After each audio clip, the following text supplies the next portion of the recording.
오늘 이제 청소년 이해와 신앙교육에 대한 말씀 전하려고 하는데요.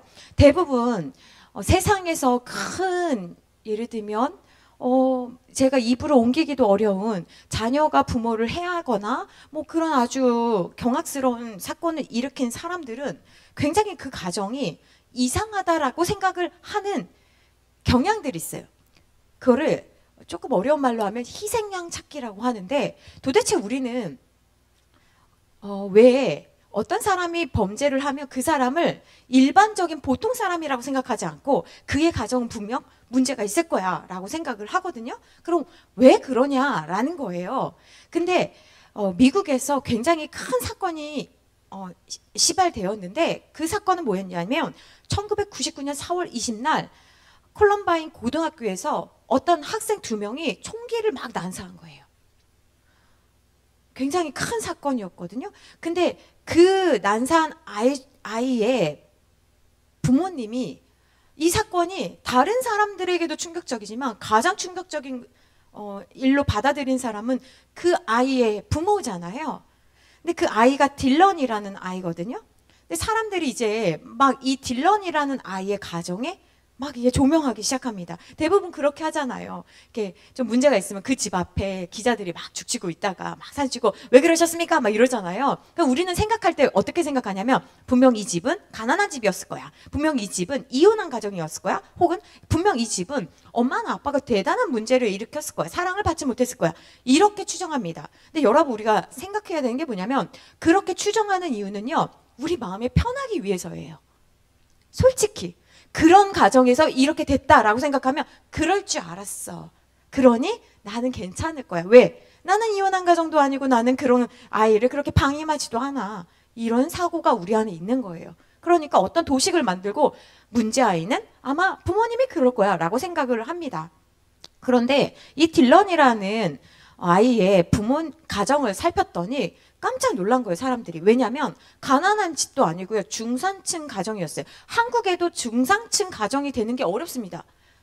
여러분은 내가 중산층이야 라고 생각하실 수도 있는데요, 혹은 그 중산층 위에가 또 뭐죠? 어쨌든 어떤 분들은 내가 중산층이야 생각했지만 중산층이 아닐 수도 있어요. 저는 중산층이 아니거든요. 저는 중산층인 줄 알았는데 중산층이 아니더라고요. 그럼 뭐 저소득, 그것도 아니에요. 애매한 사람인데, 여러분들 중에도 중산층이 있을 수 있고 아닐 수도 있는데, 이 딜런이란 가정도 중산층이었다라는 것은 우리가 생각하는 그 기본 소득보다 훨씬 괜찮았다라는 거예요.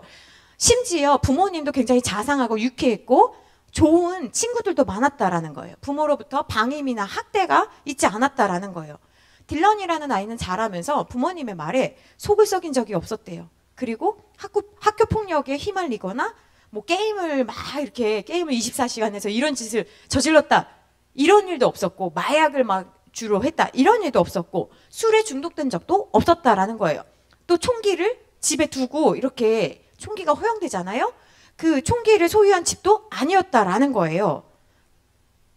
그러면 어떤 요인이 있었을까라는 이제 질문을 하게 됐잖아요. 근데 이런 질문을 하기 이전에 이제 이 딜런이라는 엄마는, 나는 그동안 딜런이라는 엄마로 살았다가, 물론 여러 가지 이름이 있죠. 갑자기 어떤 엄마가 됩니까? 살인자의 엄마가 된 거예요. 너무 무섭지 않습니까? 살인자의 엄마가 되면요, 우린 다 모를 것 같아요. 어떤 기분이냐면, 저도 모르지요. 아마 가장 억울하고 할 말은 있지만 말할 수 없는, 심지어 이 딜런이라는 엄마는 뭐라고 하냐면, 어느 날 정신을 차려보니까 자기가 살인자의 엄마가 되었고, 그 책에 그런 내용이 있어요. 아이를 TV에서 보면서 아이가 너무 못생기게 나왔다, 이런 생각도 들었대요. 그러니까 자기가 미친 생각이라는 건 알지만 그냥 일반 부모님이랑 똑같은 생각을 하는 거예요. 아이가 실제보다 이상하게 나왔구나, 뭐 이런 생각도. 근데 이거를 말할 수는 없고, 제정신이야 당신이? 애들을 죽여놓고 교사를 죽여놓고 그렇게 또 평가받을 게 뻔하니까. 근데 자기 생각은 그랬다라는 거예요. 그러니까 애가 보고 싶어도 사람들에게 딜런이 보고 싶어요 라는 말을 할 수 없는, 너무나 비극적이잖아요. 근데 이 엄마가 하는 말이 뭐냐면, 자기는 진짜 우리 딜런이 그럴 것이라고 생각을 못했다라는 거예요. 애가 그런 생각을 하는지 몰랐고, 도대체 왜 이런 끔찍한 일을 저질렀는지 알 수 없었다라는 거예요. 그러니까 아이는 그런 총기 난사를 하고 자살을 했거든요. 그래 남겨져서 이 가족들은 모든 사람들에게 조롱당하고 저 집 알지 이런 거 있잖아요. 옛날에 제가 초등학교 때 그 친구 중에 한 명 있는데 남자친구인데 그 친구 이름도 사실은 생각이 나요. 그 친구는 착한 친구였어요. 근데 약간 조금 이상하긴 했어요. 근데 동네에 무슨 소문이 있었냐면 걔네 아빠 의처증이래. 이런 소문이 있었어요. 옛날 집은 뭐 지금처럼 아파트가 아니라 따닥따닥 붙어 있으니까 소문이 많이 나잖아요. 근데 심지어 그날 학교를 가는데 아침에 난리가 난 거예요, 동네가. 알고 봤더니 아빠가 엄마를 이렇게 그러니까 그 칼로 어떻게 한 그런 일. 얘는 학교를 그다음부터 다니지를 못했어요. 굉장히 똑똑하고 착하고 늘 엄마를 어떻게 보호하려고 했던 그 아이가. 그러니까 이게 동네에 그렇게 한번 되면 지나가면서 무슨 얘기를 해요? 저 집 무슨 일이 있었는 거 알지? 모든 사람들이 그렇게 얘기를 하거든요. 그로부터 그 사건이 일어나고 난 뒤 17년 후에 이 엄마가 어떤 책을 쓰냐면 나는 가해자의 엄마입니다. 라는 책을 쓰게 됐어요. 우리가 여기서 조금 생각했으면 하는 게 뭐냐면 저도 제 아이를요 잘 안다라고 생각했어요. 정말 100%는 아니지만 90% 확신했을 때가 언제였냐면 영유아 유치 때까지는 제가 좀 확신을 했던 것 같아요.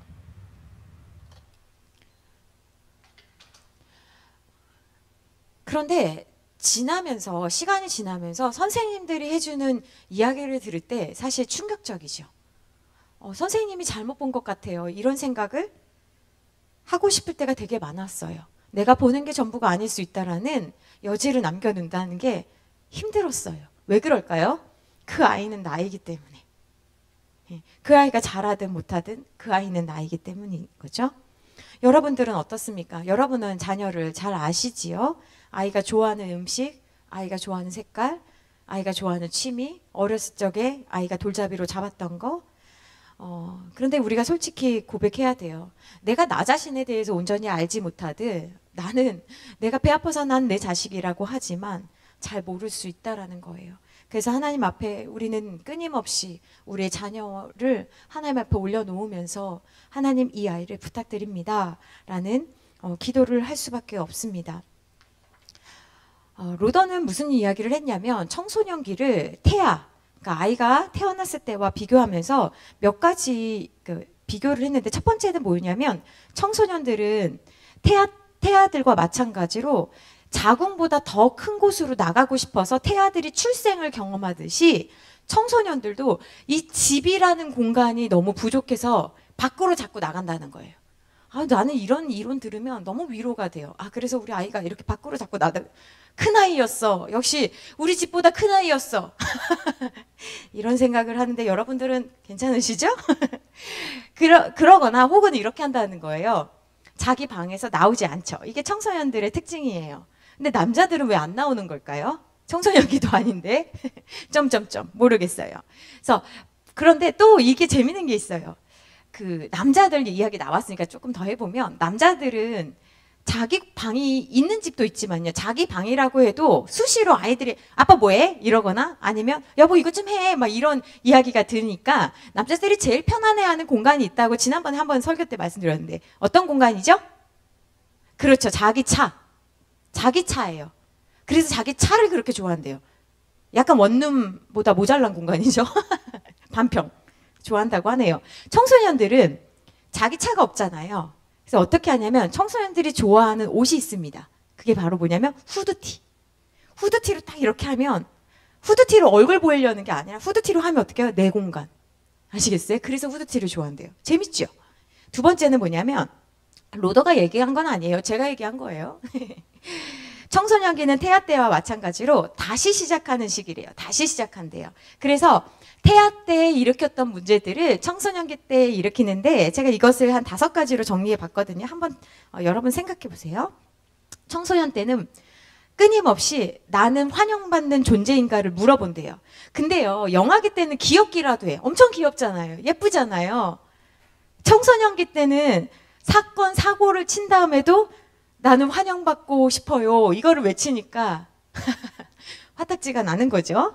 그러니까 끊임없이 사람들의 눈치를 살핀다기보다는 사람들로부터 내가 수용되고 있는가를 시험한다라는 거예요. 그게 존재의 안정성을 찾는 거다라고 좀 어렵게 말을 해봤어요. 두 번째는 뭐냐면 나는 내 삶을 통제할 수 있는가예요. 그래서 우리 영아기 때 아이들이 제일 좋아하는 놀이가 뭐라고 그랬어요? 자기 몸에서 나온 배변이라고 그랬어요. 물론 진흙처럼 이렇게 만지작 하지는 않지만 자기가 싼 것을 보면서 내가 오늘도 큰일을 했구나. 굉장히 뿌듯해한다는 거예요. 근데 할머니나 이제 부모님들이 뭐라고 해요? 떼찌 아유 찌 이러면 갑자기 내가 한 작품이 이들에게 이렇게 평가되는 게 힘들다고 제가 지난번 말씀을 드렸어요. 근데 청소년기 때도 자기 삶을 내가 통제할 수 있는가를 계속 실험하는 거예요. 시험하고 또 실험하는 거예요. 그러니까 어떻게 합니까? 계속 이렇게 부모나 어른들의 말씀에 대해서 우선은 싫은데요, 아닌데요 라고 하는 거죠. 그래서 진로나 신앙이나 가치관에 있어서 자꾸 어른의 가르침을 벗어나려고 해요. 이번에 예를 들면 우리 아이는 이런 방송을 듣지 않으니까요. 이번에도 예를 들면 수련회 갈 때도 우리 형님들의 도움이 크다고 했죠. 수련회 안에서도 우리 그 요셉이와 형님들의 도움이 컸어요. 선생님이 말하면 싫은데요. 사진 좀 같이 찍자. 싫은데요. 이러는데 요셉이가 사진 찍자고 막 네. 그래서 너무 이게 이따가 제가 히틀러 이야기하면서 하려고 하는데 그러니까 이게 청소년기 때는요. 누구를 이용해야 돼요? 또래를 이용해야 되는 거예요. 그래도 또래 중에서도 무서운 형아가 아니라 그래도 신뢰할 수 있고 멋있고 좀 저렇게 하고 싶다라는 모델이 될 만한 형아들 또는 누님들, 언니들, 뭐 오빠들을 통해서 배우면 제일 좋다라는 거예요. 세 번째는 뭐냐면 영아기 때 엄마나 부모 또는 자기를 돌봐주는 그 존재와 애착을 형성하잖아요. 애착을. 그래서 애착을 형성할 때 아이들이 신뢰를 얻잖아요. 그러니까 내가 의지할 존재를 찾는 것처럼 청소년기 때도 부모와의 애착을 형성하는 것이 아니라 부모는 끊임없이 사랑하잖아요. 물론 가끔 나의 사랑에 대해 의심할 때도 많지만 그래서 청소년기 때는 부모와의 애착은 이미 영아기 때 형성이 됐으니까 이제 누구랑 하려고 해요? 친구. 어제 우리 아이가 그러더라고요. 여자친구를 사귀겠대요. 그래서 깜짝 놀랐어요. 그래서 제가 질문했죠. 사귀어서 뭐 하려고? 그랬더니 그 다음 생각을 안 했던 거예요. 그래서 그냥요 이러는 거예요. 그래서 진짜가 아니구나. 아이고 다행이다. 여자친구 사귀면 사귈 수도 있겠지요. 좋아할 수는 있잖아요. 사람은 다 좋아할 수 있는 거잖아요. 초등학생도 있고 그러니까 열려 있으셔. 내 아이는 안 돼요. 이런 마음은 알란가 몰라. 그런 거 있죠. 다른 집은 다 되는데 내 아이는 안 돼요. 이런 마음이 우리한테 있어요. 아무튼 그러니까 그 애착을 나를 영아기 때 나를 돌봐줬던 대상이 아니라 이제는 친구나 연인이나 멘토와 애착 대상을 찾는다는 거예요. 그래서 내 말만 안 듣고 부모인 내 말만 안 듣고 다른 사람 말은 다 듣는다. 네 번째는 뭐냐면 나는 누구인가를 계속 찾고 있잖아요. 그래서 태아기 때, 영아기 때는 육체적 존재가 남자다, 여자다, 나는 사랑받는 자다, 뭐 이런 것들을 이제 다른 대상들을 통해서 알았다면 청소년기 때는 나는 누구인가를 끊임없이 여러분은 저도 생각을 해보면 저희 부모님이 저를 생각해보면 생각이 없는 아이인 줄 알아요. 저를. 청소년기 때 말이에요. 근데 저는요.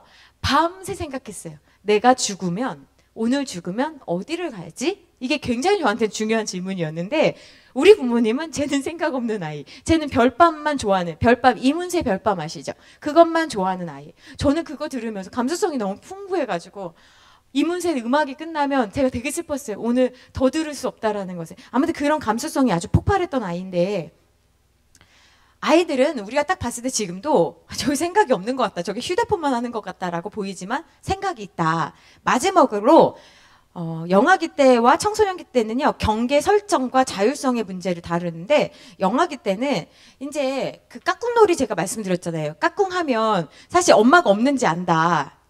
엄마가 없는지 알고 애가 이렇게 울다가 우는 표정 했다가 엄마가 다시 보여지면 환하게 웃는다. 이런 거를 하면서 엄마와 내가 연결되어 있지 않는구나. 이런 거를 좀 배운다 그랬잖아요. 청소년기 때는 경계 설정을 어떻게 하냐면 반항하면서 또 비밀을 만들면서 그래서 비밀 일기장은 청소년기 때 다 삽니다.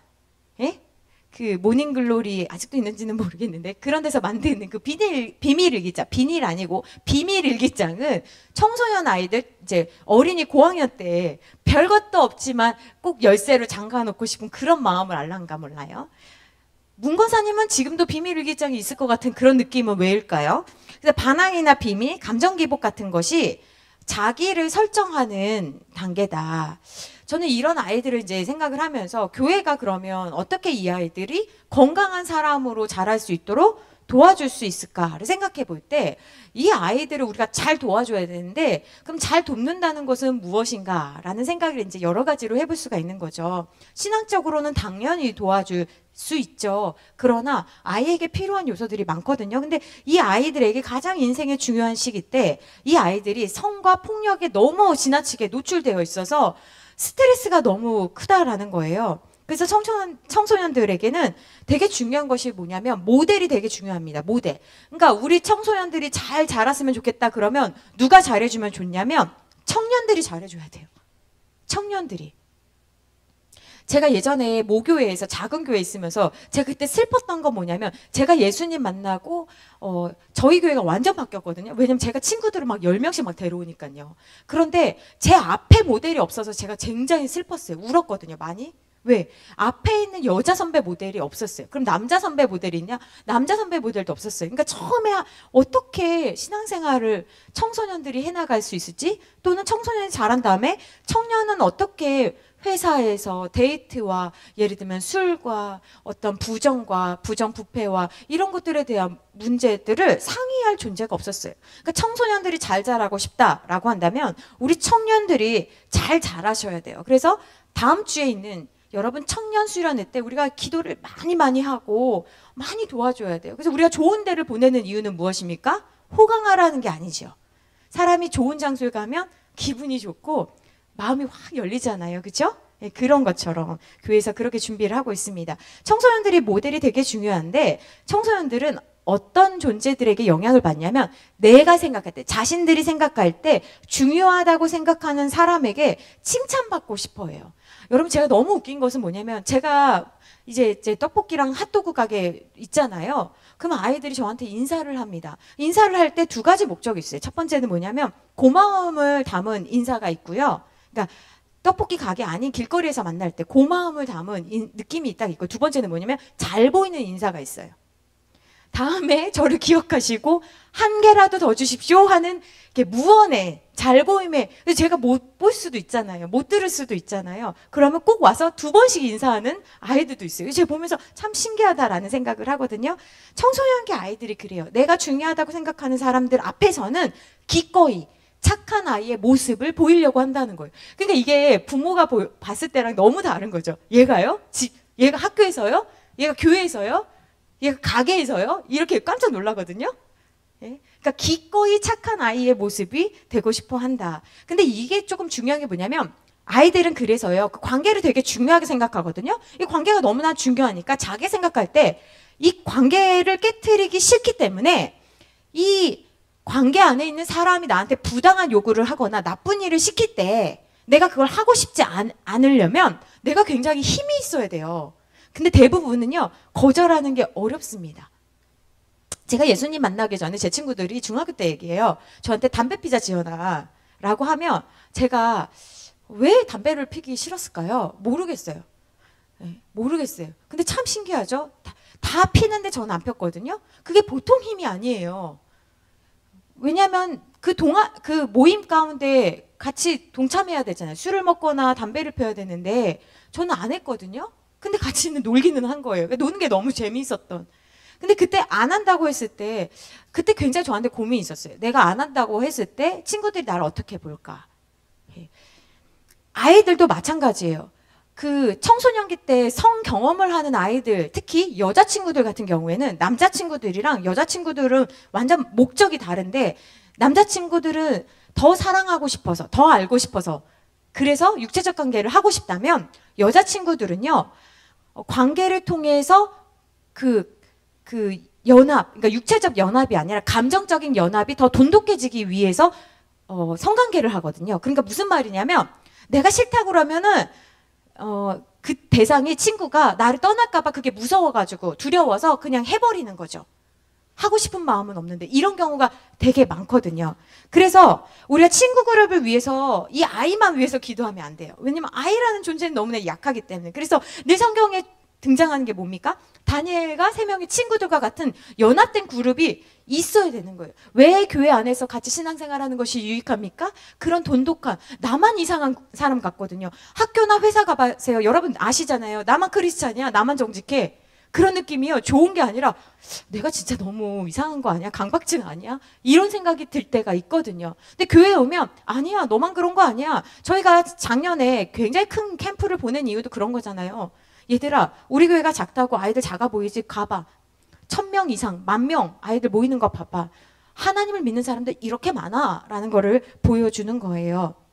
그러니까 친구가 속한, 내가 속한 공동체가 도덕적 판단의 기준이 됩니다.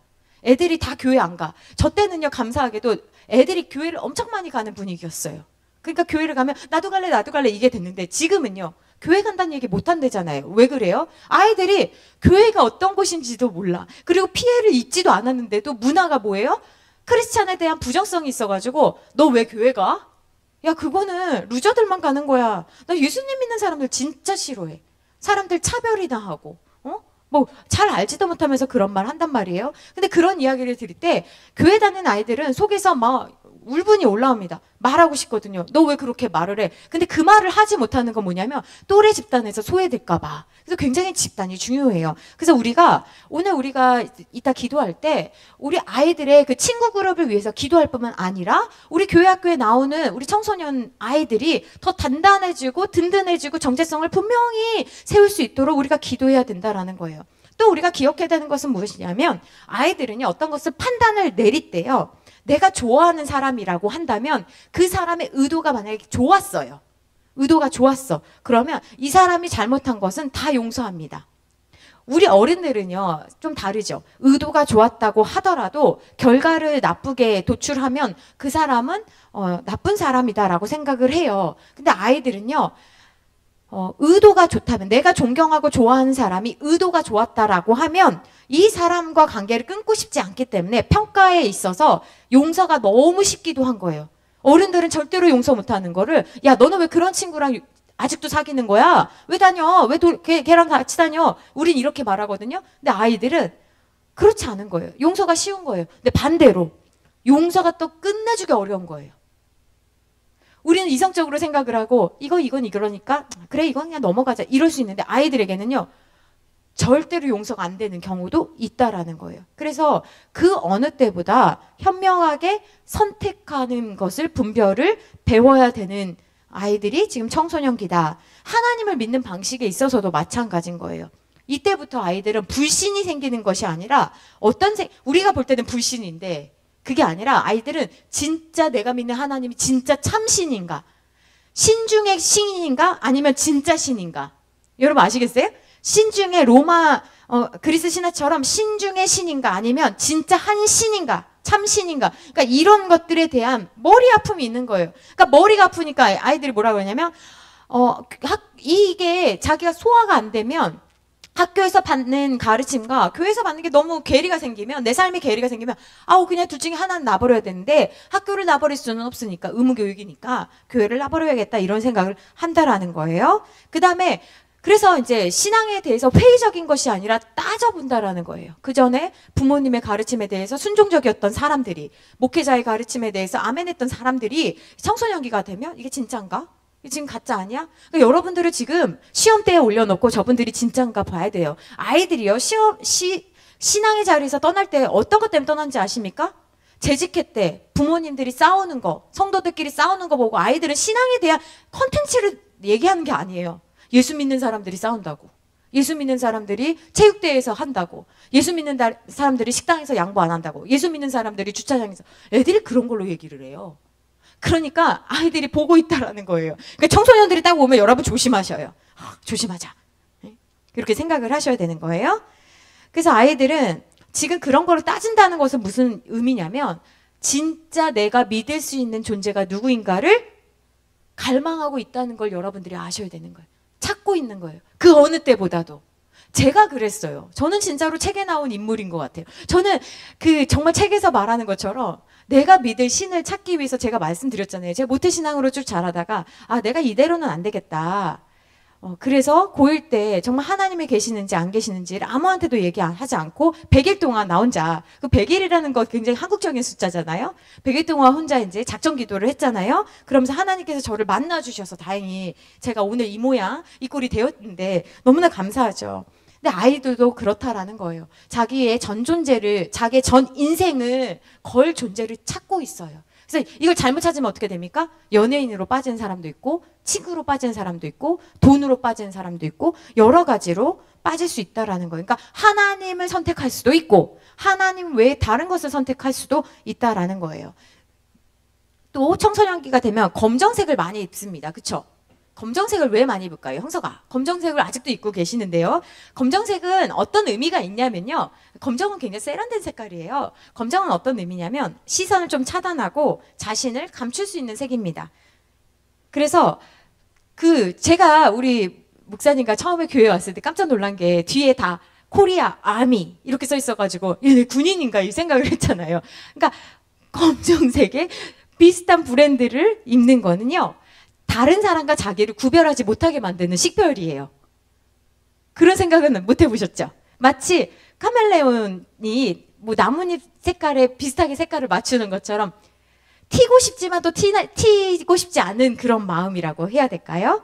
그래서 그렇게 친구랑 비슷한 옷을 입는데 제가 너무 재밌었던 게 저희 조카가 청소년인데 그 친구가 지금 경기도 저쪽 남양주에서 놀러 왔어요. 왔는데 이 친구가 뭐라고 하냐면 나이키를 입었나? 나이키를 입었나? 아무튼 뭘 입었는데 막 이렇게 주변을 보면서 왜 이 동네는 나이키를 안 입냐는 거예요. 그래서 무슨 말이냐 했더니 자기네 동네는 다 나이키를 입었대요. 그래서 말도 안 돼. 그랬더니 진짜래요. 10명 중에 9명이 다 나이키 그 크롭티처럼 나이키인가 아디다스인가 그거를 입는데요. 모든 사람들이 교복처럼 입는데 이 동네에 왔더니 의왕시에 왔더니 크롭티처럼 나이키를 입는 사람들이 없는 거예요. 그래서 여긴 그런 애들이 없어. 그랬더니 얘가 이제 충격을 받은 거죠. 문화 충격을 받은 거예요. 같은 대한민국의 경기도여도 이렇게 다르다라는 거죠. 그래서 이때 청소년기에 해당하는 아이들은 친구를 굉장히 중요한 가치로 여깁니다. 근데 우리는 너무 쉽게 말하죠. 걔 사겨 마라, 놀지 마 이런 생각을 하잖아요. 그래서 친구가 내린 평가는 자기에 대한 평가이기도 하고 자기의 일부로 받아들인다. 그래서 청소년기가 이런 상태이기 때문에요. 공산당도 그렇고 히틀러도 그렇고 국가 사회주의를 유지하기 위해서 다 청소년 특별 집단들을 만듭니다. 히틀러는 무엇을 만들었냐면요. 히틀러 유겐트라는 조직을 만들었어요. 이게 뭐냐면 우리나라 건 아니지만 미국의 뭐 보이스카우트, 걸스카우트 같은 거예요. 그래서 히틀러 유겐트에 가입하려면 나이가 10세에서 14세까지 가입할 수가 있대요. 왜 그럴까 생각을 해봤거든요. 제일 무모한 나이예요. 무서운 게 하나도 없는 나이예요. 모든 걸 걸 줄 아는 나이예요. 인생에 중요한 게 아직은 딱 무엇이다라고 설정된 게 없기 때문에 이때 나이로 모집을 했습니다. 근데 특이한 점은 뭐냐면 히틀러 유겐트라는 모임에서 특이했던 건 뭐냐면 이 아이들을 가르치는 대상이 어른이 아니라 청소년이었다는 거예요. 너무 신기하지 않아요? 그러면 이 청소년이 청소년을 지도했는데 본부에서는 어떻게 가르쳤냐? 그 청소년 리더에게 이렇게 모임을 이끄세요 할 것을 지시하고 가르쳤는데 그러면 아이들이 그 지시에 따라서 청소년이 청소년들을 지도하는데 그 모이면 노래를 부르고 게임을 하고 슬로건을 배우고 읽어주는 이야기가 있대요. 그런 이야기를 듣고 모두가 훌륭한 나치가 되는 법을 배웠대요. 약간 예배 같죠? 그렇지 않아요? 너무 재밌지 않아요? 그리고 청소년들의 마음을 빼앗기 위해서 히틀러가 무엇을 했냐면 제복을 만들었어요. 보이스카우트, 걸스카우트요. 옷이 되게 비싸거든요. 옷이 멋있어요. 좋은 학교들, 국제학교 막 이런 데 보면 옷이 멋있거든요. 그게 뭐예요?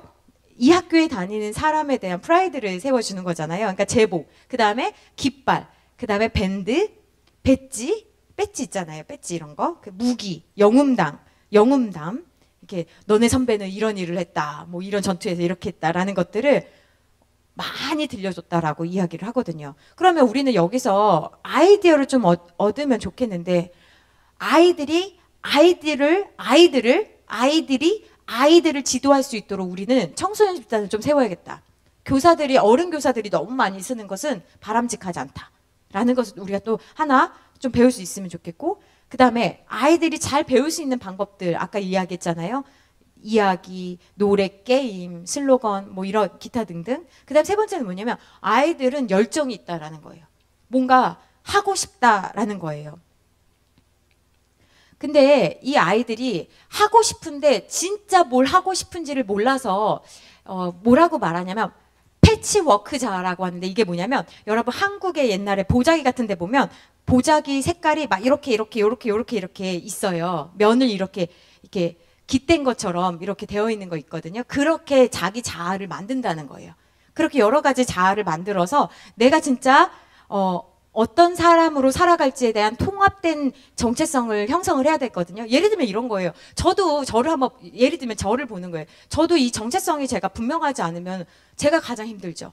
예를 들면 저는 학교에 가면 교수님이라고 불리잖아요. 교회에서 강의를 하면은 다른 교회 강의를 가면 박사님이라 불리잖아요. 여기 교회에서는 목사님이라 불리잖아요. 저 가게 가면 뭐예요? 아줌마라고 불리잖아요. 그쵸?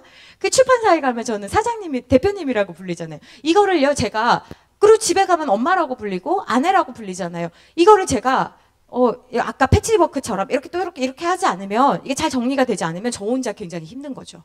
근데 청소년들이 그렇다는 거예요. 내가 어떤 것이 어울릴까? 라는 것을 생각한다라는 거예요. 근데 이 중에 다양한 자기를 만드는데, 이 중에서 영적으로 내가 누구인가를 결정하는 것이 이 다른 모든 개별화된 정체성에 큰 영향을 미칩니다. 왜 그렇죠? 여러분 왜 그렇죠? 이거 여러분 답할 수 있어요. 왜 그래요? 인간은 영적 존재이기 때문에 그래요. 하나님께서 만드신 순서가 그렇기 때문에 그래요. 그래서 영적으로 내가 누구인지를 발견하는 것이 공부하는데, 일하는데, 가정에서 기타 모든 모습 가운데 영향을 미친다라는 거예요. 그래서 영적으로 이렇게 통합된 정체성을 형성하게 되면 아이라고 할지라도 청소년이라고 할지라도 시험이 오고 어려움 앞에서도요, 굴복하지 않고 강인한 믿음을 소유할 수 있다라는 거예요. 여러분의 청소년기를 한번 생각해 보세요. 쭉 교회에서 자라신 분들 한번 생각해 보세요. 아까 말씀드린 것처럼 그 딜런이라는 아이는 총기 난사 사건의 가해자였어요. 반대로 그 콜럼바인 고등학교에서 살아남은 몇몇 증인들에 따르면 어떤 소녀가 그 막 총기 소리가 들리니까 어떻게 해요? 다 숨지요. 그럴 땐 숨어야 되잖아요. 그죠? 어떤 여자아이도 도서관에 이렇게 숨어 있었대요. 그런데 어떤 범인 둘 중에 한 명이라고 했잖아요. 그 범인이 두 명이라고 했는데 둘 중에 한 명이 그 소녀한테 와서 총을 겨누면서 이렇게 질문을 했대요. 너 하나님 믿니? 만약 네가 믿지 않는다고 하면 내가 살려줄게 라고 이야기를 했어요. 지금 이 소녀는 너무 무서워가지고 지금 도서관에 숨어 있잖아요. 근데 그걸 찾았으니 얼마나 얘가 무서웠을까요? 근데 이 아이가 너 하나님 믿어? 안 믿는다고 지금 말해. 그럼 내가 살려줄게 라고 이야기했는데 얘가 뭐라고 했냐면 나는 믿어. 예수님 믿어. 라고 이야기하고 바로 총 맞아 죽었거든요. 얘가 누구냐면 캐시 버널이에요. 그래서 이 이야기가 2000년도에 책으로 나왔어요. She Said Yes라는 책으로 나왔어요. 근데 그거를 지켜본 또 다른 아이들 있잖아요. 살아남은 아이들. 그 아이들이 이제 이 이야기를 이제 이야기한 거예요. 얘가 어떻게 죽었는지에 대한 이야기를 하기 시작했어요. 근데 이 이야기가 굉장히 미국 사회에 큰 영향을 미쳤는데 사람들이 생각할 때는 그 두려운 상황에서 대부분 무섭기 때문에 안 믿어 이럴 줄 알았는데 그 어린 아이가 그 두려워서 떨어서 숨었던 아이가 어떻게 하나님을 위해서 자기 목숨을 바칠 수 있을까라는 게 청소년들 사이에서도 굉장히 신선한 충격이 되었을 뿐 아니라 어른들에게도 우리는 만약에 그런 상황이 되면 우리도 예스라고 할 수 있을까? 라는 이야기가 회자되기 시작했어요. 그래서 많은 아이들이 물어보기 시작했어요. 너 정말 예수님 믿니? 너 정말 예수님 믿니? 이 이야기가 콜럼버인 고등학교뿐만 아니라 미국 전 사회에 너 진짜 예수님 믿니? 내가 믿는 것에 대해서 가치를 부여할 수 있니? 그래서 있잖아요. 여러분 정체성이 확립이 되잖아요. 그러면 일어나는 일이 있는데 정체성이 확립이 되면요. 자기가 속한 집단에 지속적인 헌신을 하게 됩니다. 다시 한번 생각해 보세요. 정체성이 딱 생기잖아요. 내가 예를 들면 이런 거예요. 내가 떡볶이 가게 사장이다. 그러면 제가 그 가게 안에 지속적인 헌신을 하게 되는 거예요. 내가 이걸 잘 운영해 봐야지. 내가 오는 아이들에게 잘해 봐야지. 내가 우리 성산교회에 내가 협동목사다. 이 정체성이 있으면 내가 목사로서 잘해 봐야지. 이렇게 된다라는 거예요. 이게 충성이에요. 충성. 내가 송희진 목사의 아내지. 그러면 내가 가정에서 해야 할 역할을 내가 잘해야지. 아내로서 또 엄마로서의 내가 역할을 잘할 거야. 이런 생각을 하게 된다라는 거예요. 그러니까 정체성이 너무나 중요한 거예요. 근데 만약에 내가 공동체 안에서 책임 있는 태도를 보이지 못한다? 그렇다면 그 사람은 정체성이 분명하지 못한 사람이라고 할 수 있습니다. 그래서 청소년기의 가장 중요한 과제는 정체성이다. 자, 청소년기는 이제 아동기를 마감하는 시기입니다. 그런데 우리가 학년으로 구분 딱 해버렸잖아요. 초등학교 6학년 끝나면 청소년이다. 근데 요즘은 청소년기가 중학교 1학년부터 그 사춘기가 시작되지 않고 요즘은 몇 학년부터 시작된다라고 하냐면 초등학교 3학년이라고 합니다. 굉장히 빠른 거예요. 그러면 빨리 했으니까 빨리 끝나겠지? 아니요. 이제 청년 얘기는 아직 안 했는데 청년은 청소년이랑 비슷해서 안 했어요. 청년을 뭐라고 이야기하냐면 지연된 청소년기라고 학자들이 이야기를 합니다. 지금 벌써 또 이제 안 끝났어. 그러니까요. 얘네들 왜 이러는 거야? 빨리 졸업하고 가! 근데 우리는 어떻게 생각하냐면 우선 아동기를 마감하는 시기라고 하니까 아동기를 마감하고 이제 청소년기거든요. 그러니까 이 청소년들은요. 잘 기억하셔야 되는 게 뭐냐면 청년들이라는 좀 할 수 있겠어. 근데 누구랑은 하기 싫으냐면 이 꼬맹이들 자기가 봤을 때 되게 웃기잖아요. 중1이 어린이들을 보면서 바로 몇 달 전만 해도 너도 6학년이었는데 얘네 보면서 어린이들이 어린 것들이 이런 생각을 한다라는 거예요. 그러니까 얘네랑 동일시를 하면 내가 어린이가 되니까 동일시 하기 싫어서 누구랑 동일시 한다는 거예요? 나보다 좀 괜찮아 보이는 형아들, 형님들, 청년들과 동일시 한다라는 거예요. 그래서 어른들을 바라보면서 그래서 뭘 합니까? 자꾸 화장을 하고 치마가 짧아지고 옷이 자꾸 막 터질 것 같은데 막 줄이고 막 이러잖아요. 그래서 우리가 교회 교육을 할 때도 아이랑 자꾸 엮이면 안 된다. 그런데 이게 또 두 가지입니다. 아이랑 엮이면 좀 싫어할 수도 있지만 요즘은요. 아이랑 엮이지 않으니까 또 어떤 일이 일어나요? 아이들이 이기적이에요. 그래서 아까 전에 청소년을 가르치는 것처럼 이 두 가지를 좀 기억해야 됩니다. 청소년기의 정체성을 얻는 방법이 있는데 그것은 무엇이냐면 첫 번째 동일시를 통해서 얻습니다. 동일시는 뭐냐면 내가 좋아하는 대상을 통해서 나도 그와 같다라고 생각을 한다라는 거예요. 근데 이 동일시를요. 만약에 잘못된 인물과 똑같다라고 생각을 하면 정체성 형성에 어려움을 주겠죠. 그래서 아이들에게 모델이 되게 중요한 거예요. 그 주변에 누가 있는가 뿐만이 아니라 아이들이 보고 따를 모델이 있는가. 그러니까 여러분이 가정을 잘 사셔야 돼요. 그래야지 아이들이 결혼한다니까요. 내가 우리 부모님 봤는데 우리 집은 좀 그렇지만 다른 집 봤더니 너무 잘 살아. 그러면 결혼하고 싶은 마음이 생기고 노인의 모습을 보면서 노인의 그 노년기의 마지막 모습을 이렇게 가는 모습을 보면서 아름답다, 멋있다, 근사하다 이런 생각을 할 수 있어야 된다라는 거예요. 그래서 아이 주변에는 그 또래 집단뿐만이 아니라 동일시할 수 있는 모델이 필요한데 그걸 뭐라고 하냐면 옆에다 써보세요. 의미 있는 타자. 타자는 뭐냐? 타잔이 아니고 타자는 뭐냐면 내가 아닌 다른 사람을 타자라고 하거든요. 근데 의미 있는 타자가 이 아이의 삶에 영향을 미친다는 거예요. 의미 있는 타자. 그러니까 여러분 우리 각자가 역량을 넓혀가지고요.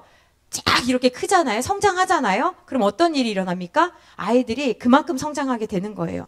미국에 벤 호퍼라는 아이가 있는데 지금도 그렇지만 옛날에 어떤 것이 있냐면 아빠가 누군지를 모른다 라고 하면 이제 난리가 나잖아요. 여자가 문란하다 뭐 이런 생각을 하잖아요. 근데 이 벤 호퍼라는 아이의 아버지가 누군지를 몰랐어요. 그러니까 동네에는 그 아이 엄마를 어떻게 생각을 했을까요?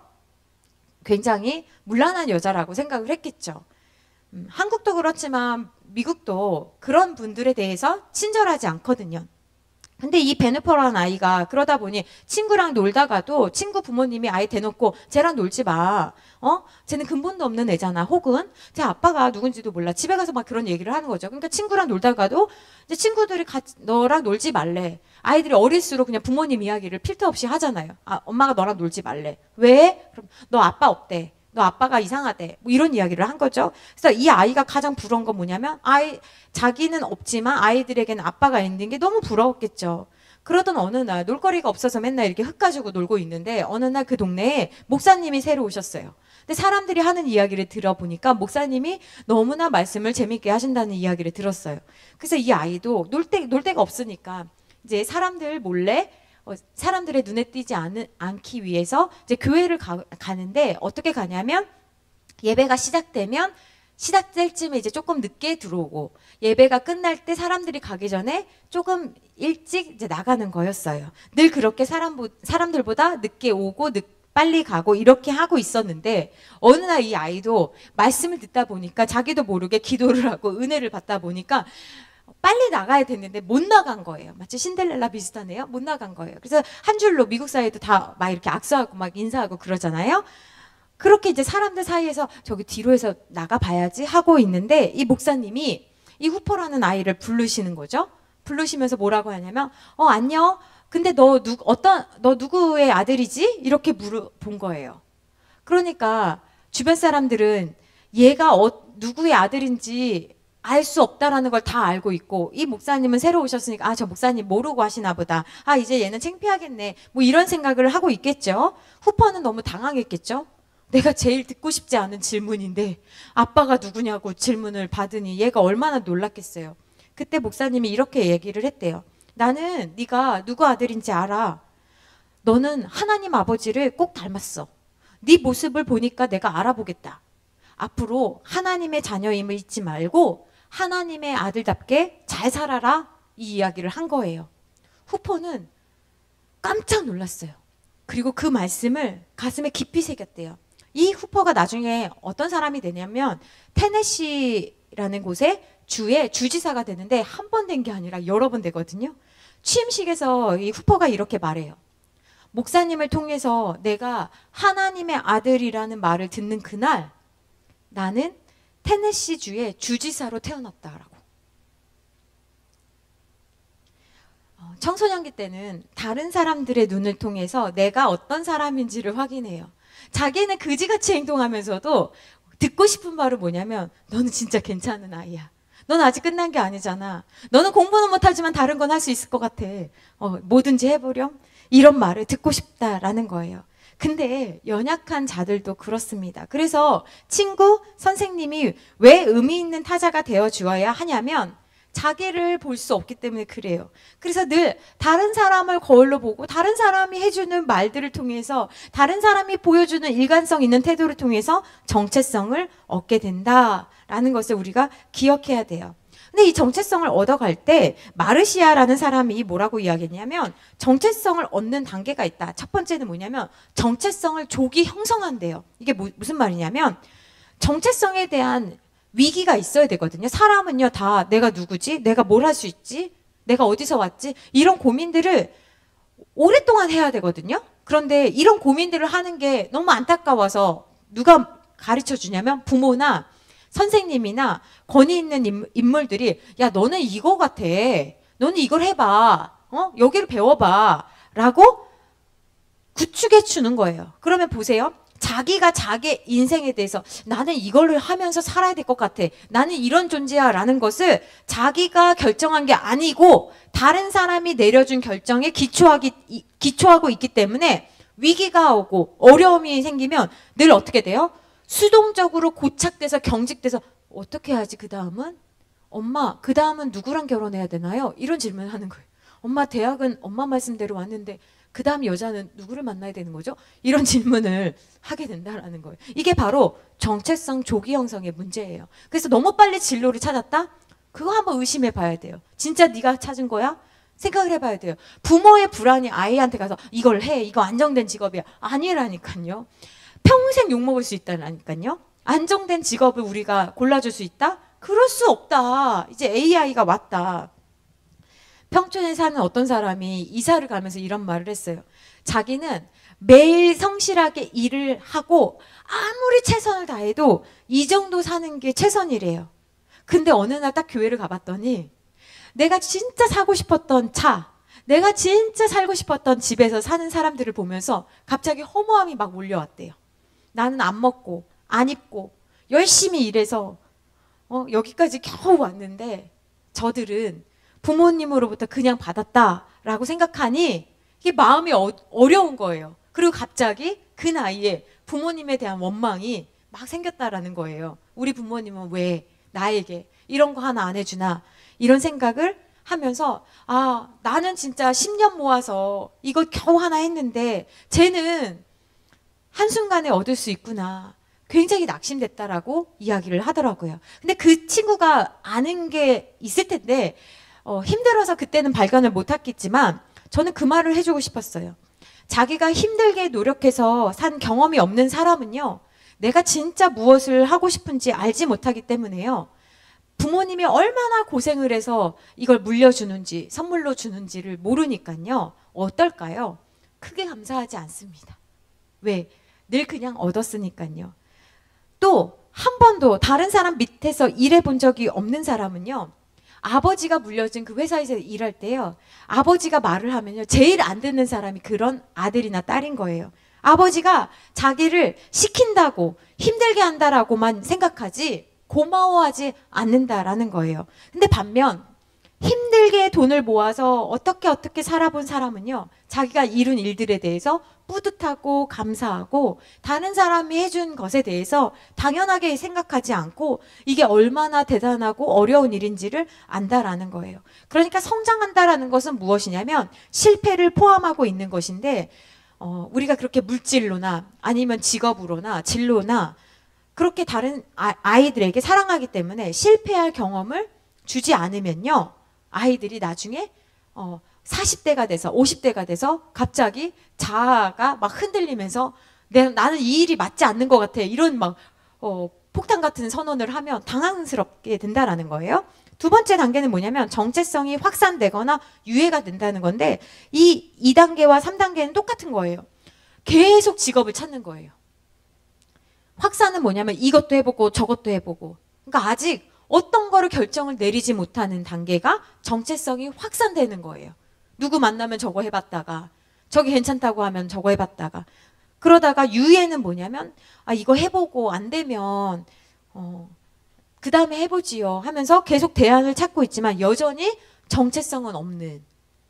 그러니까 얼마나 어렵겠어요. 그러니까 누가 제일 어려워요? 정체성 없는 사람이 가장 어렵지 않겠어요? 네 번째는 뭐냐면 정체성이 드디어 확립되는 단계예요. 자기가 하는 일에 대해서, 자기가 믿는 바에 대해서 분명한 자기 결단을 내리는 상태라는 거예요. 그래서 누구나 삶의 결정적인 순간이 있습니다. 여러분에게도 예수님을 믿게 된 여러분의 이야기가 있을 거예요. 그게 바로 자기의 정체성이 되는 거예요. 처음에는 부모님 때문에 교회를 오게 되었지만 내가 신앙을 갖게 된 결정적인 계기는 내가 결정한 거예요. 루터 이야기도 제가 많이 드렸잖아요. 루터도 마찬가지였어요. 친구와 길을 가다가 갑자기 벼락이 하늘에서 내려서 친구가 바로 여기서 즉사했어요. 한번 생각해 보세요. 그래서 이 루터는 그때 그 일이 일어나자마자 무릎 꿇고 하나님 앞에 기도합니다. 나를 살려주신다면 주를 위해 이 인생을 드리겠습니다. 이거는 참 오랜 레파토리죠. 많은 목회자와 많은 성도들이 그렇게 했죠. 저를 살려주신다면 목회자로. 아니다, 너는 목회자는 아니다. 그럴 수도 있고, 저를 살려주신다면 제가 어떻게. 아무튼 루터는 살았어요. 그리고 그 약속을 지키기 위해서 수도사가 됩니다. 근데요, 아빠는요, 루터가 똑똑했기 때문에요, 법학을 공부를 계속 시켰거든요. 근데 얘가 갑자기 거기서 이런 경험을 한 다음에 아버지 저는 법학을 하지 않고 신학을 하겠습니다 하니 집에서 난리가 났어요. 근데 이 루터를 말릴 수가 없었다라고 이야기를 합니다. 그래서 오늘날 훌륭한 이 루터가 된 거죠. 아무튼 평범하게 살아왔던 사람에게도 늘 나는 누구인가라는 질문은 굉장히 중요한 질문입니다. 나는 누구인가라는 질문은 사실 이렇게도 바꿔볼 수가 있어요. 내가 어디서 와서 어디로 가는 걸까? 이런 질문은 노인에게도 굉장히 중요한 질문이에요. 그래서 노인이 됐을 때 어떤 사람이 인생을 잘 사는가라는 것은 돈이 많아서가 아니고 또 돈이 적어서도 아니에요. 노년이 됐을 때 내가 내 인생을 되돌아보면서 내 인생에 의미 있었던 것들을 통합해 나갈 때 희망이 생기는 거예요. 근데 내 인생을 해석해 나갈 때 난 진짜 잘못 산 것 같아. 그러면 절망에 빠지게 된다라는 겁니다. 이어런 교수님이 세례를 받고요. 3개월 만에 어떤 일을 겪게 됐냐면 손자가 갑자기 25살 된 손자가 갑자기 세상을 떠났습니다. 그러니 이어론 교수는 예수님 믿고 지금 잘 된 건가요? 잘못된 건가요? 굉장히 어렵지요. 그래서 이어론 교수가 뭐라고 말했냐면 그때 당시에 한동안 기도를 할 수가 없었대요. 성경도 읽을 수가 없었대요. 하나님 왜 아무 잘못도 없는 이 젊은 아이를 데려가셨습니까? 라는 질문을 했다고 합니다. 그런데 시간이 지나면서 이런 생각이 들었대요.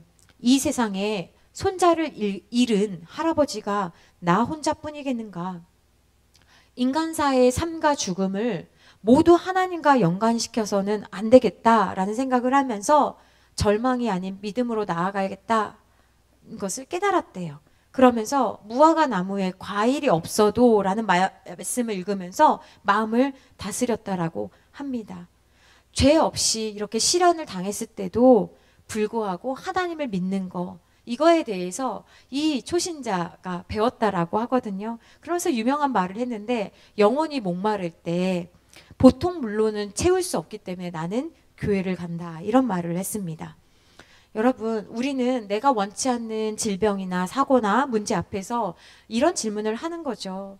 하나님, 왜 나에게 이런 일을 겪게 하십니까?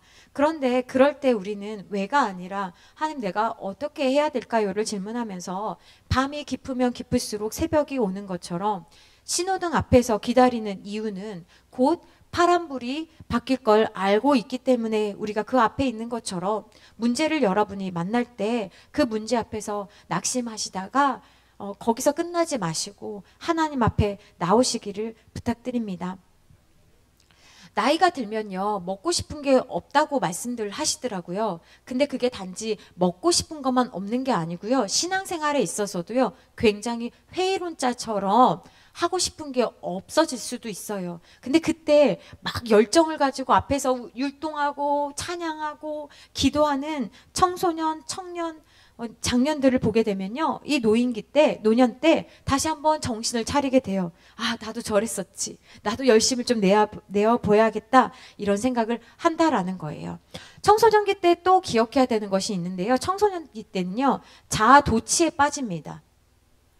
지적으로도 정서적으로도요, 굉장히 자기 도취적이에요. 그래서 자기를 객관적으로 못 봅니다. 대표적인 게 뭐예요? 거울 앞에서 계속 자기 머리를 막 만짝거리잖아요. 달라지는 게 별로 없어 보이는데도 계속 이렇게 했다가 저렇게 했다가 하면서 자기를 보면서 어떤 게 멋있지? 이런 생각을 한다라는 거예요. 사고가 굉장히 경직되어 있습니다. 편협해요. 흑백 논리에 굉장히 사로잡혀 있습니다. 이런 편협한 사고를 확산시킬 수 있는 방법이 있습니다. 그 방법은 이야기를 많이 듣는 거예요. 그래서 다양한 사람들의 이야기를 듣는 것은 굉장히 중요한 경험입니다. 사실 다른 사람들을 많이 경험하지 않더라도 책을 많이 읽는다면 사실 또 경험이 되는데요. 책을 또 많이 안 읽잖아요. 그래서 교회에 나와서 사람들을 이야기를 많이 듣는 것은요, 아이들의 성장이 굉장히 중요합니다. 그래서 제가 교회에서 뭘 했었냐면 사람 책을 했었어요. 휴먼 라이브러리 해서요. 사람을 읽는 거예요. 예를 들면 이런 거예요. 문 권사님은 어떻게 하다가 그 직업을 갖게 되셨어요? 목사님은 어떻게 하다가 목회의 길을 갖게 되셨어요? 한 선생님은 어떻게 선생님이 되셨어요? 선생님이 되려고 하셨어요? 이런 것들을요, 15분씩 각 직업군마다 이렇게 돌아가면서 아이들이 듣는 거예요. 카페도 있고, 아이들이 카페 하고 싶어 하잖아요. 뭐 연예인도 있고, 그렇게 얘기를 들으면서 아이들이 아, 이거를 위해서는 이런 걸 해야겠다. 아이들은 하나 꽂히면 하나밖에 못 보거든요. 근데 15분씩 다양한 직업들을 듣게 되면 그런 직업도 있어요. 그걸 하려면은 애니메이션을 더 어떻게 공부해야 돼요? 이렇게 다양한 사람들의 이야기를 들으면서 자기의 진로에 대해서 생각해 보게 된다라는 거예요. 그래서 여러분, 저는 개인적으로 지금도 그렇지만 손으로 막 조작하는 거, 머리 쓰는 거는 조금 하는데 손으로 조작하는 거 다 못하잖아요. 저 리본도 잘 못 묶잖아요. 옛날부터 그랬거든요. 학교에서도 예를 들면 난 진짜 실가 시간에, 옛날 실가 교련 시간에 왜 여자들이라고 다 블라우스를 만들고 스커트를 만들게 하는지 정말 불만이었는데 나만 불만이더라고요. 근데 그런 거를 만들 때 저는 늘 못 만들어서 친구한테 한 땀만 해줘라, 한 땀만 해줘라 막 이랬거든요. 지금 생각해보면 우리 엄마가 왜 안 해줬나 이해가 안 가는데 어쨌든 그랬는데, 그때 다 끝나면요, 어떤 아이는요 옆에다가 이 블라우스 같은 거 옛날에 만들었어요. 권사님들도 블라우스 만드신 적 있어요? 학교에서? 안 하셨나요? 달라요? 여기 블라우스에다가 예쁘게 꽃을 이렇게 막 이렇게 술을 놓는 애들이 있어요. 그러면요, 그 술을 놓을 때요. 그 뒤에 보신 적 있어요? 뒤에는요, 엉망진창이에요. 뒤에 보면요, 야, 너나 나나 똑같다. 뭐 이런 생각이 나거든요. 야, 빨간색, 노란색, 초록색. 이게 뭐냐? 그러면 얘가요, 기분이 나쁘면 어떻게 해요? 확 돌리면요, 헉, 꽂히네? 청소년기가 이런 것 같아요. 엉망진창이거든요. 빨간색, 노란색, 초록색이 막 얘가 도대체 어떤 사람이 될 거야. 막 이런 고민이 되는데 하나님께서 그걸 딱 뒤집으시면 어떻게 해요? 예쁜 개나리도 피고 꽃들도 있고 뭐 나비도 이룰 수가 있겠지요. 그러니까 하나님께서 아이의 인생에 또 우리 인생에 하나님께서 수를 놓고 계신다라고 여러분 믿으시기를 부탁드려요. 그래서 예수님 안에 있으면요 걱정하실 게 없어요. 걱정하실 게 없습니다. 먹고 사는 것도 걱정하실 필요 없고요. 몸이 아플까봐 이것도 걱정하실 필요가 없고요. 요즘 유행이라는 치매 걸릴까봐 걱정하실 필요가 없습니다. 삶의 주인 되시는 하나님께 맡기고 살아가면 되는 거예요. 아이가 막 그럴 것 같아서 걱정, 그것도 하나님 앞에 맡기는 겁니다. 자, 그래서 청소년을 어떻게 우리가 지도하고 양육할 것인가 표를 보면서 말씀드릴게요. 지적인 영역 중학생입니다. 모험과 발명에 관심이 있고 건의에 대해서 의문을 계속 제기해요. 건의에 대해서 의문을 제기한다는 건 무슨 말이냐면요. 왜 선생님은 안 하는데요? 이거예요. 그래서 제가 제일 중요한 게 아이들 볼 때 선생님들이 간식이 다르면 안 되는 게요. 아이들이요. 왜 선생님은 되고 나는 안 먹어요? 뭐 이런 거 있죠. 왜 목사님은 하고 나는 안 돼요? 뭐 이런 거. 끊임없이 의문을 제기합니다. 그리고 능동적인 상상을 합니다. 그래서 이들을 위한 통찰력은 뭐냐면 이들이 건의에 대해서 반발심이 생기지 않도록 잘 설명하고 또 순종하는 것도 가르쳐야 돼요. 그렇지 않으면요. 청년 때 와서도 계속 막 반항합니다. 그러면 나중에요. 회사 생활도 어려워져요.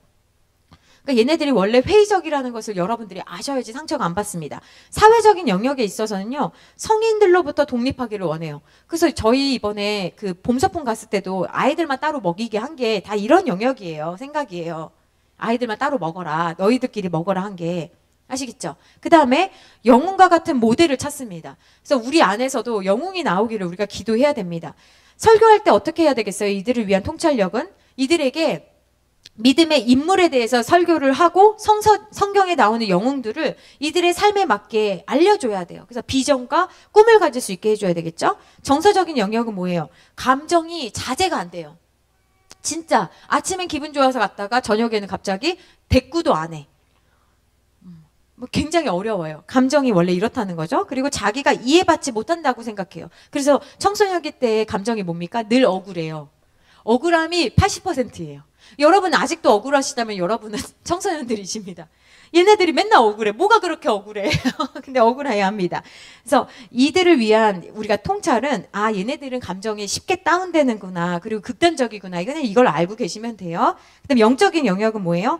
이들은 복음을 받아들일 만큼 성숙하다라는 거예요. 그리고 기독교에 대해서 굉장히 많은 의문을 가지고 있습니다. 그래서 교리 교육이 중학교 때부터 시작되는 이유는 흔들리지 말라고 교리 교육을 임플란트처럼 탁탁 심어주는 거예요. 이들을 위한 통찰은 뭡니까? 복음과 현실을 연결시켜서 변증법적인 설교가 필요해요. 육체적인 영역은 뭡니까? 굉장히 빠르게 성장합니다. 그리고 자기의 성장에 대해서 어색해야 합니다. 그래서 다 등이 좀 굽어 있는 거예요. 왜? 이게 조금 너무 좀 부끄럽거든요. 그래서 등을 펴고 이렇게 좀 받아들일 수 있도록 해주셔야 되고 굉장히 그 존재 자체로 이쁘다라는 가치를 좀 높여줘야 됩니다. 고등학생으로 갑니다. 지적인 영역은 합리적인 사고를 하고요. 논쟁과 토론을 좋아합니다. 말싸움을 좋아하는 게 아니에요. 논쟁과 토론을 좋아한다라는 걸 여러분들이 아셔야 돼요. 그래서 이때는 이들을 위한 통찰은 무엇입니까? 다양한 관점에서 말씀을 좀 해석할 수 있는 것들을 가르치면 좋죠. 불신자 입장에서는 어떻게 생각할지, 하나님 입장에서는 어떨지, 제자들 입장에서는 어떨지 이렇게 좀 다양한 입장들을 조금 이렇게 사고할 수 있도록 사고의 지평을 넓혀주면 좋고요. 사회적인 영역은 외모에 또 여전히 관심이 많은 거예요. 그러니까 중학교, 고등학교는 다 뭐예요? 외모다. 외모다. 교사들도 외모로 뽑자. 예, 그러면 부응한다. 어떤 분이 우리 교회 전도사님 외모로 뽑으셨냐. 그래서 외모로 뽑았다. 우리 교회 다 외모로 뽑았다. 이렇게 그냥 얘기를 했습니다. 외모에 많은 관심을 가지고 있고요. 사회 속에서 지위를 찾으려 한다는 건 뭐냐면 리더가 되고 싶어 한다는 거고 다른 사람을 돕고자 하는 마음이 있다. 그래서 또래가 또래를 돕도록 하는 게 좋고, 정서적인 영역은 감정을 이제 억제할 수가 있습니다. 화가 나도 억제할 수가 있고, 안정을 원하고, 여전히 그러나 흥분하고 즐거운 거 너무 좋아해요. 그래서 고등학생들 차량 집회나 모임 가보세요. 난리가 납니다. 진짜 세상을 바꿔놓을 것 같거든요. 그리고 설교 시간에 자죠. 그러니까 이게 참 어려운 거예요. 예? 뭐지 얘네들? 막 이런 생각이 듭니다. 그래서 논리와 감정을 적절하게 같이 터치해 줘야 되고요. 설교자의 경험을 듣는 걸 굉장히 좋아합니다. 그래서 설교자가 되게 중요해요. 어떤 사람이냐, 이게 너무나 청소년기 때 중요해요. 그래서 사람이 너무나 중요하다. 영적인 영역은 개인적 신앙을 추구합니다. 그래서 이때부터 묵상이 가능한 거예요. 그 다음에 예배가 조금 신비스러운 걸 좋아해요. 그런 분위기를 좋아합니다. 그래서 예배가 뜨겁고 또 신비스럽고 왔다 갔다 하는 게 중요하고, 육체적인 영역은 어른 같죠. 굉장히 성숙한 외모를 보이고 있고, 그래서 이때부터 성교육이 들어가야 되고, 하나님의 창조물로서 남자됨, 여자됨을 배우면 좋겠습니다. 몇 가지를 조금 팁을 주고 맞추려고 하는데, 첫 번째는 뭐냐면, 한 명을 늘리려고 하기보다는 한 명이 예수 그리스도의 제자가 되게 하는 것에 우리 교육이 포커스가 돼야 돼요. 자, 늘리는 데 목적을 두시면 안 돼요. 늘리는 건 우리 영역이 아니에요, 여러분. 늘리는 건 하나님께서 하시는 것이고요. 우리는 뭐예요? 오면 이 아이가 예수님의 충실한 팬이 될 수 있도록 하는 것이 우리 목적이에요. 그렇게 하기 위해서는 관계 목회를 해야 됩니다. 관계 목회 뭐예요? 계속 접촉하고 참여하고 방문하고 대화하는 거.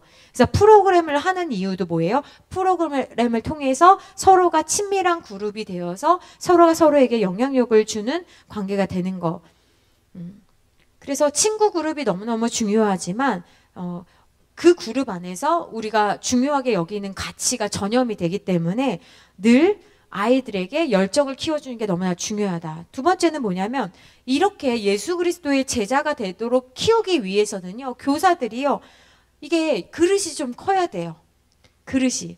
근데 우리가 아이들을 품기에 너무 작지는 않은가 생각을 한번 해봐야 돼요. 아이들이 좋으면 나도 좋고, 아이들이 나쁘면 나도 나쁘고, 이게 아니라 아이들이 좋아도 나는 좋고, 아이들이 나빠도 나는 괜찮은, 좀 인내하고 견딜 수 있는, 그래서 씨앗이 좀 땅에 뿌리 내리고 좀 오래 견딜 수 있는 그런 준비된 사람이 되어져야 되지 않을까.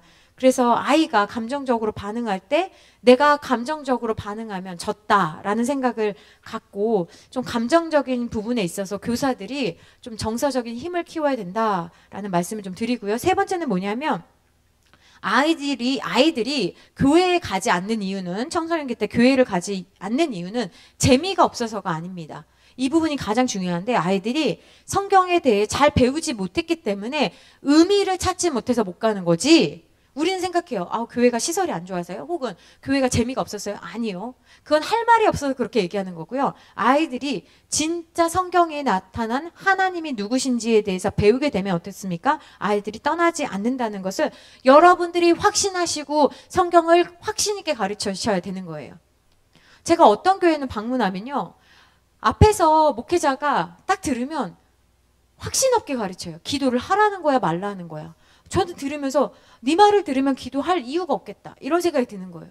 여러분, 굉장히 이거는 안타까운 거예요. 여러분이 확신 있게 가르치면 사람들이 확신 있게 하고 싶어하는 마음이 생기거든요. 근데 확신을 주지 않으면 그 사람을 통해서 듣는 메시지에 귀 기울이게 되잖아요. 그러니까 먼저 항상 사람이 먼저고 그 다음 메시지예요. 여러분, 우리가 오늘 우리 청소년 어린이 1000원 식당 하거든요. 드디어 월요일날 우리가 오픈하고 이제 수요일 이번 주부터 하는 거잖아요. 3시 반부터 7시 10명 아이들에게 1000원씩 주는 건데, 그리스도의 사랑으로 전한다고 내가 있잖아, 너네들, 이게 아니에요. 사람이 먼저예요. 좋은 사람이 되어야 그 다음에 그 사람이 왜 이걸 하시지? 궁금해야지. 우리는 답을 다 정해줬고, 우리가 이걸 하는 이유는요, 그게 아니라는 거예요. 늘 뭐가 먼저다? 좋은 사람, 좋은 이유, 매력적인 사람이 되는 게 먼저지. 왜? 그 사람에게 그런 사람에게 좋은 메시지가 나오기 때문에 그렇다.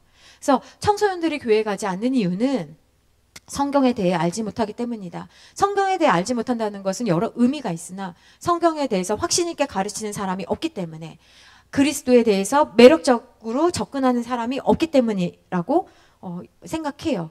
그래서 저는 성경을 잘 못 가르친다, 그거 진짜 큰 문제라고 생각을 하고요. 저도 생각을 해보면 어렸을 때부터 삭개오에 대한 이야기는 무수히 들었어요. 그러나 삭개오 같이 회개한 사람들의 이야기는 잘 듣지 못하고 컸어요. 그러므로 여러분들은 회심한 이야기, 오늘도 기도에서 응답받은 이야기들을 청소년과 청년과 어린이들에게 많이 해주세요. 세 번째는 뭐냐면 확대가족이에요. 확대가족. 이 확대가족은 뭐냐면 요즘은 가정이 회체되고요. 힘든 가정들이 너무나 많아요. 지방 가면요. 할머니들이요. 아들 대신 딸 대신 키우는 집이 얼마나 많은지 몰라요. 진짜 많아요. 그러니까 이혼하고 대신 키우는 거예요. 그래서 이 아이들은요. 아빠가 없어. 엄마가 없어. 늘 표정이 무채색이고 안 좋아.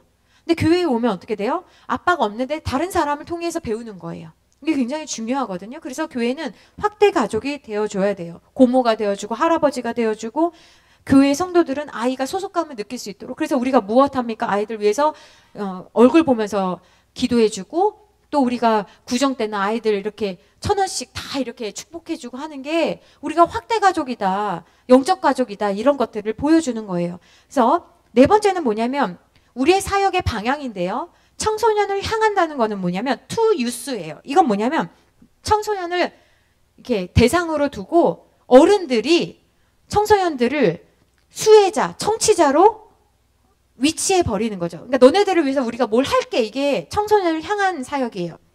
이런 사역은 처음에 할 때 하는 사역이고, 두 번째는 뭐냐면 청소년을 위한 사역, for youth. 이건 뭐냐면 청소년들이 뭐가 필요해? 청소년들의 상황에 이게 있어야 될 것 같아? 이걸 고민하면서 이들에게 어떻게 섬길까? 사랑의 자세를 가질까? 이런 것들을 가지고 헌신하고 후원하고 돌보기 위한 것들이 for youth예요. 그래서 우리가 어린이집 청소년 1,000원 식당을 하는 이유도 이 단계예요. 두 번째 단계. 그러면 나중에 우리가 어떻게 되냐면 청소년과 함께하는 사역이어야 돼요. with youth. 이거는 뭐냐면 청소년을 사역의 동역자로 보는 수평적인 관계인 거예요. 단순히 내가 청소년 너는 어리니까 전달해 줄 거야. 혹은 너에게 뭘 어떻게 돌봐줄 거야. 돌봄의 대상이 아니라 사역의 주체로서 인정해주고 동역자로서 인정해주는 게 청소년과 함께하는 사역입니다. 그래서 우리가 이들에게 교회에서도요. 이들에게 그냥 아이로 그냥 맡기는 것이 아니라 이들에게 교회가 이들의 자리를 마련해 줘야 돼요.